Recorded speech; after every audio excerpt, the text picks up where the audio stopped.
All right, welcome to the Womack Investment Advisors first quarter 2024 market summary and outlook. I'm Greg Womack, your host. Thank you for attending. And we're going to cover today some of the things going on in the markets, look at our indicators for the markets, and kind of get a feel of where we may be heading. So let's get right into some numbers. Before we do, though, my name is Greg Womack, and founder of the firm in January 2000. We're in multiple states. We have 6 dedicated staff members to help assist our clients in growing and protecting their wealth. Let's take a look at the market performance update. So for the S&P, had a pretty good return for the first quarter, 9.84%. The NASDAQ was not far behind at 9.23. The small cap index was just slightly under 1%, and developed international stock markets were on average up 5.5%. You also see the 12-month return there, which indicates basically April 3rd of 23 to April 3rd of this year, this as of this recording. Take a look at materials and commodities. We've seen oil that made a huge surge during the first quarter, 19.5% increase, about 15.6 on the last 12 months. Energy sector up over 13%. This includes oil and gas service companies and exploration and diversified companies. Material stock companies, 8.3%. And silver up a little over 5%, and gold up over 8.7%. More on gold and silver in a bit, but you can see the 12-month returns all in double digits there. Now let's talk about bonds. Bonds, the Fed has kind of eased on. They stopped raising interest rates for the currently, and bond prices are still weak. So we got the 20-year Treasury, the fourth quarter of 2024 was at 6.4%. The iShare corporate bond fund of down 2.5%, and the high yield corporate bond just barely down 0.5%. You can see the year to date, and my apologies, that should say fourth quarter and then 12 months. So on this heading right up through here. So my apologies on failing to fix that, but that should be fourth quarter right through here and the last 12 months. As we see here, bonds have just turned back positive after they declined. So this is what happens when the Fed started raising rates. Bond prices declined substantially. They've mellowed out here. So this is our indicator for bonds up in the top part of this chart here. Talks about the health of bonds as there's the supply and demand for the bond market. And it just turned positive back in December of 2023 right here. So it crossed that bull threshold, and bonds did kind of have a relief rally, but they're starting to sag again this part of this year. And a lot of that is, like I said, because the Fed has raised rates. They started raising those back in 2022, and they raised them 2022 and 23. And so when they raised the interest rates, the bond prices of existing bonds declined. And more on that here in a bit. But there's a lot of speculation whether or not the Fed's even going to lower rates this year. They say they're going to by at least 3 times. So we'll see what happens on that end of it. But bonds, because bond prices are still weak, that means there's not enough demand to pick up the slack on what's being sold on treasuries and other types of bonds. And you can see that this shows here the treasury bond in the blue. This chart here looks at how bad this decline in the bond market has been compared to 2008 stock decline, and also the dot-com bust that we saw back in the early 2000. So you could say that hopefully the worst is over for bonds, but there could be more to come, possibly. Then you look at a big reason. I think the banking system is looking at some more problems, which we'll touch base on later. But the crypto blockchain technology is soaring to all new highs after taking a really nice decline during 2023, part of 2022 and 23. Now we're starting to see a reversal. Of course, Bitcoin is the first crypto built on the blockchain technology, also known as a decentralized digital currency that is based on cryptography. And it's unlike government or issued or fiat currencies such as the US dollar or the euro. And those are controlled by central banks. So Bitcoin can operate without the need of a central authority like a central bank or a company. And as you can see, the demand for cryptos has been extremely high. A lot of this, too, is just recently, back in January, the SEC approved a significant milestone. It basically approved several, about 11 different spot Bitcoin exchange traded funds. In other words, you could buy an exchange traded fund on this, via the stock market, your brokerage account, and have exposure to Bitcoin prices. It's not the same as owning Bitcoin. You're just owning the mirroring the image of the price of Bitcoin.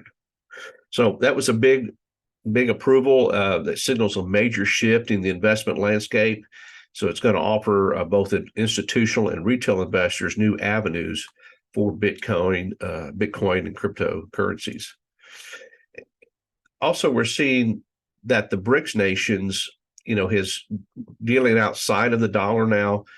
They're developing their own currency, and basically they're going to use, according to a report, a blockchain report, is they're going to use a system based on digital currencies and blockchain, and they also plan to back it with gold and other natural resources.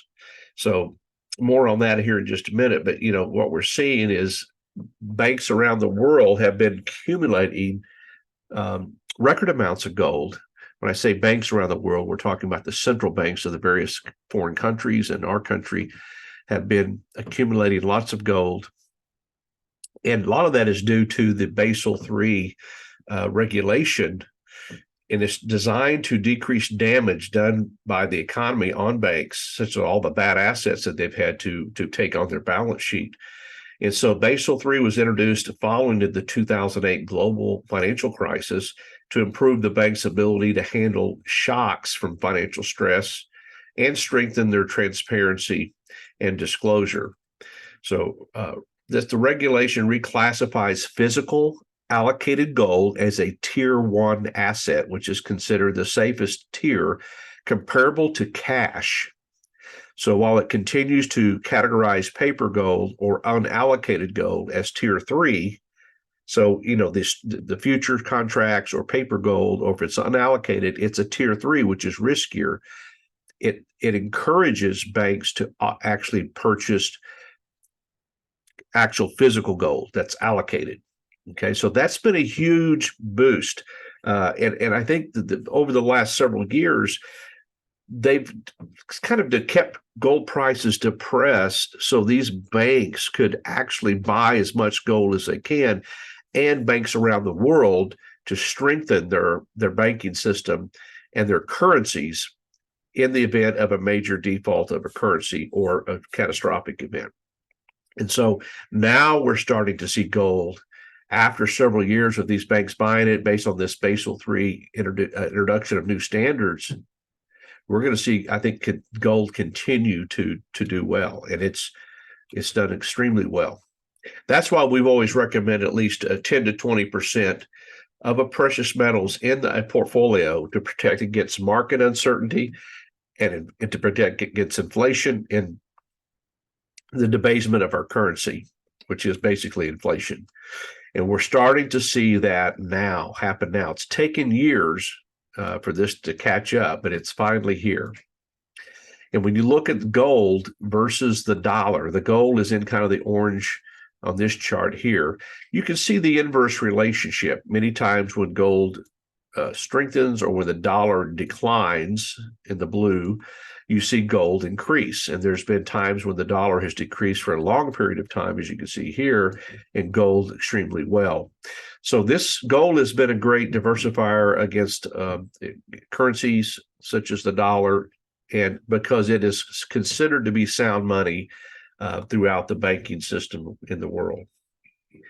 And as I mentioned, the new currency among the BRICS nations, it's ties between the BRIC stands for Brazil, Russia, India, China, South Africa, and they're including more and more countries all the time. Recently, this last year, they included a number of countries, including Iran, Saudi Arabia, the UAE, Argentina, Algeria, and many, many others. There's over 40 or more that are wanting to get into this BRICS nation. So basically what they're doing is they're not purchasing either they're not purchasing or they're reducing their purchasing of treasury bills, our debt, and they're developing their own system.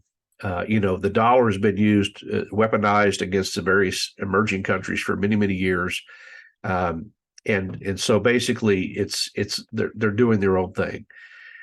And so this is going to be a huge boost to commodities, particularly gold, silver, and of course, you've seen people wanting to get their money out of the banking system and into non-intermediaries such as the banks and get it into cryptocurrencies, blockchain that's private, but also owning physical gold and silver. As you can see, silver has not performed as well as gold recently. Here's silver prices, gold prices, the moves, but silver's just now breaking out of this $27 an ounce range right through here, which is going to show more momentum for silver. And there's times when silver can outperform gold tremendously when it does make its move. So we're very bullish on silver. And it just hit above $27 an ounce, as mentioned recently this week. It's the highest in over 2 years, so look for silver to potentially increase over the coming months. And when you look at gold versus the S&P 500 going back to 2006 and 2005, you can see where the S&P 500, as you went down during the 08 crisis, it went down during the 2000 tech bubble, which is not on this chart. But you can see how gold prices, now they did peak out here back in 2011, and they've consolidated for all these years here, consolidated. Now they're just now breaking out of this trading range here, and they're outperforming the S&P 500 during this time frame here. So with the recent global trends and the de-dollarization and the central banks accumulating gold, expect higher gold prices over the foreseeable future. It may not be a perfect write-up, but we broke that 2,000 range here a number of months ago. Now it has steadily climbed above 2,300. Now it looks like we're even approaching 2,400 this week. So the recent, why more banks are at risk for a run? Let's talk about banks. Many people think that the banking crisis is not over. A lot of that can be due to, all the low interest rates for years where they made loans to, real estate firms and developments and so on. And now that these notes are coming due over the next 2 to 3 years, they are going to be renewed at much higher rates. And many of these institutions cannot afford the higher rates. So basically what you have is a declining asset on these banks' balance sheets. And a lot of the regional banks are going to be facing possibly some of these bad assets. There's the Stanford Institute for Economic Policy Research. They computed the incentives for uninsured depositors to run for the sample of all the U.S. banks. They did a sample, and they found that if only half of the uninsured depositors decide to withdraw, almost 190 banks with assets of $300 billion are at a potential risk of impairment, meaning that the value of their assets cannot even cover their insured deposits. So we want to keep a close eye on the banking system, the sector. If that starts, to go, we always encourage our clients to, to keep some cash on hand in case the banks ever get into a situation where they restrict. We're not saying, there's to go out and make start withdrawing all your money, but just be aware that this is the why crypto and gold is also moving so much higher. People are not trusting the banking systems at this point. Let's look at the volatility index. So this VIX it measures the market expectation of near-term volatility, and it's conveyed by these various stock index option prices. As you can see, during the COVID era, when COVID started hitting, the volatility, the fear index of the market went straight up, and the market went straight down as fear goes higher. Then it calmed way down for many years, and now it's at multi-year decade lows right through here. So I would anticipate that we'll see there's always some kind of political factor, geopolitical world event, or you name it, that could cause volatility prices to start to spike. And when that happens, it doesn't mean that it's not a good time to invest. It means, we perhaps would look at curtailing certain investments and adding certain others that could do well during a volatile market. And also, one thing that's kind of really moved this market too is the artificial intelligence. It's really all the buzz. And so, a revolution is underway, but yet its economic impact is probably several years off, according to Goldman Sachs. So also, a lot of people concerned is taking over jobs. It is going to make companies more efficient, and perhaps eventually it could replace some jobs, but the proportion of job openings related to AI in the IT sector has been a significant increase over the past year and a half. So it's reflecting the technologies industry is growing emphasis on artificial intelligence.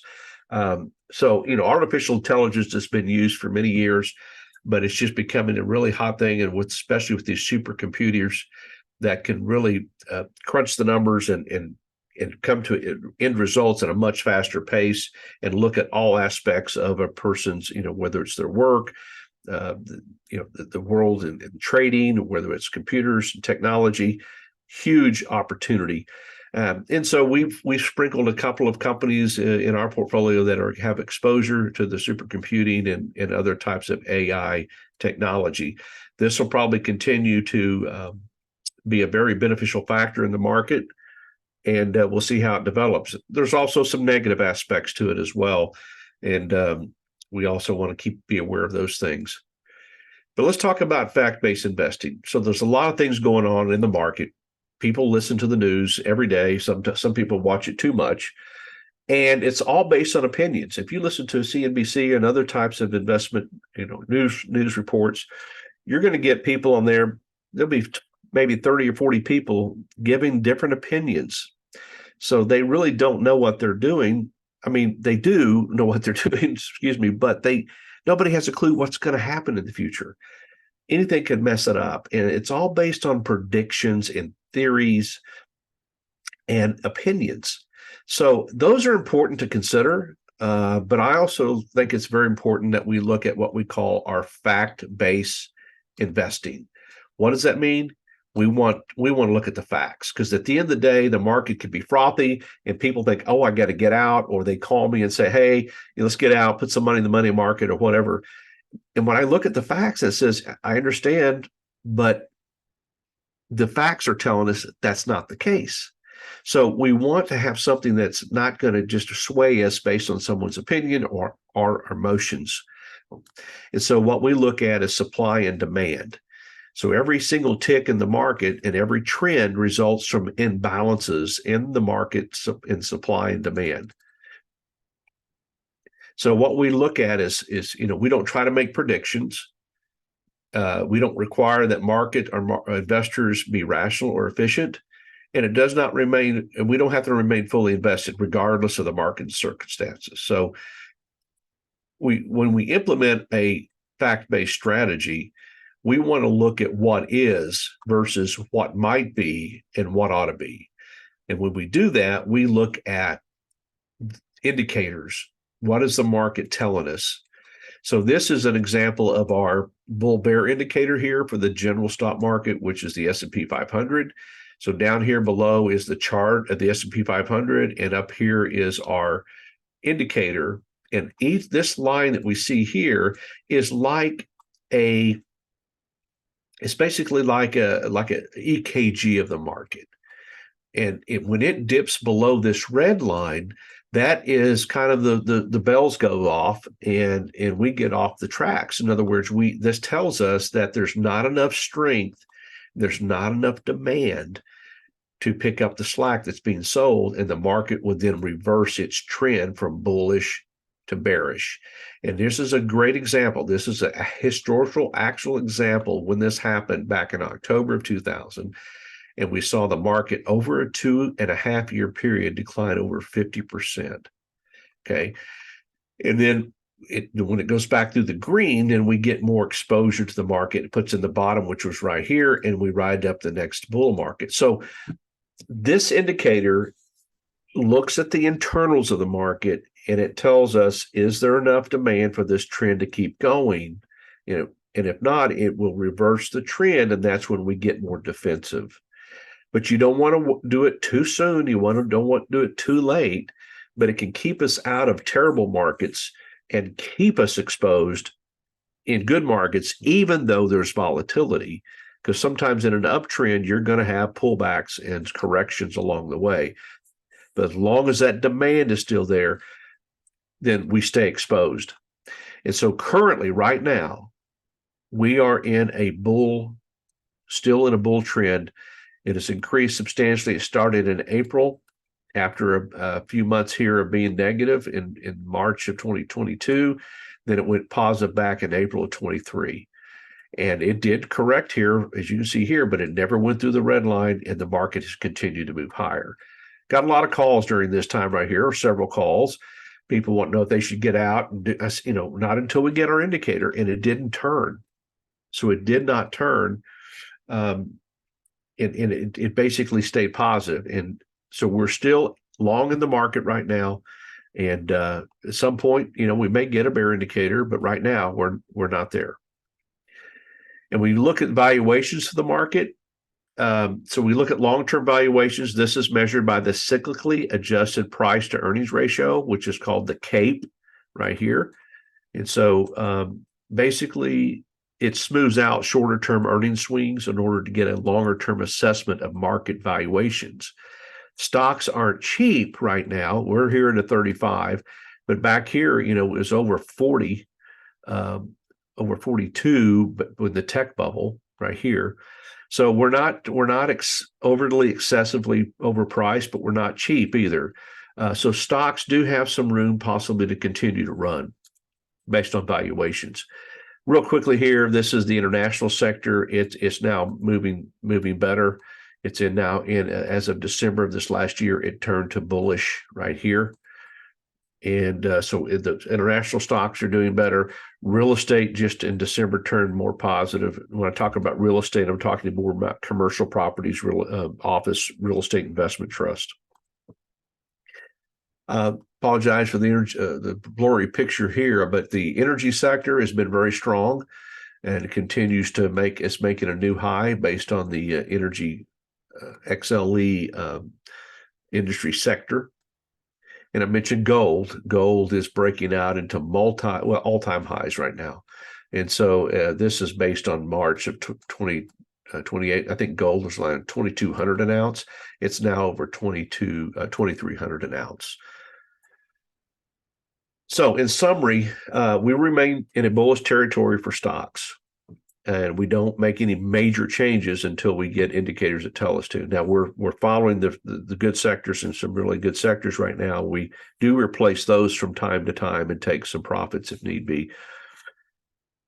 We expect volatility at some point to increase, but right now, we have a little bit of volatility, but not much. And now that could, like I said, increase at some point. And when that happens, we then look for opportunities and also how to protect any gains or principal. There remains a bias to a steady and possibly increasing inflation. The job markets evidently are still doing fairly well, and there is a higher demand for purchasing goods and services, and they're still costly. So the inflation still could be around for some time. Gold, silver, and commodities are to remain in favor. So they're very bullish there, along with mining stocks. And due to the banking and the currency issues, alternatives to the central banking system, such as cryptocurrencies and gold, should continue their momentum.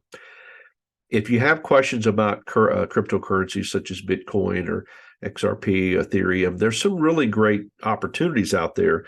We can purchase certain like exchange traded funds within your brokerage account. And we've done that for a handful of our clients that have requested it particularly. But you can also get on various online sites such as Coinbase and others and create a wallet and an account that's offline from the banking system to purchase cryptocurrencies such as Bitcoin, XRP, Ethereum, and many others. And you can make payments with cryptocurrencies and receive payments. There are some places that will accept cryptocurrencies for cars, or automobiles, or other types of purchases. So that is an option if you're wanting to get money off the banking system, out of the banking system. That's one way to do it. So, what are some of your concerns and questions? Is it retirement, the stock markets, your estate planning? What keeps you up at night? Well, we're here to help you, and we'd be glad to sit down with you and visit and go through your portfolio. If you're not a client, if you're a client of ours, and we're doing this on a regular basis, you pay us to manage the portfolio. So, but if you're not a client, or you have an account, maybe an 401k that you want to help and really restructure something on the portfolio to help you identify laggards or adding strength to your portfolio to help reduce risk, these are things we can do. Also, anything that, with all the stuff going on in the world today, actions to implement to be better prepared. I have lists. Do a lot of this preparation myself, and have been reading about it for many, many years. So we'd be glad to help you. I believe in the email, you'll see a survey. After you take review the webinar, we'll be following up with you and to help you be better prepared. So thank you for joining us. We appreciate it and look forward to talking next time. Thank you.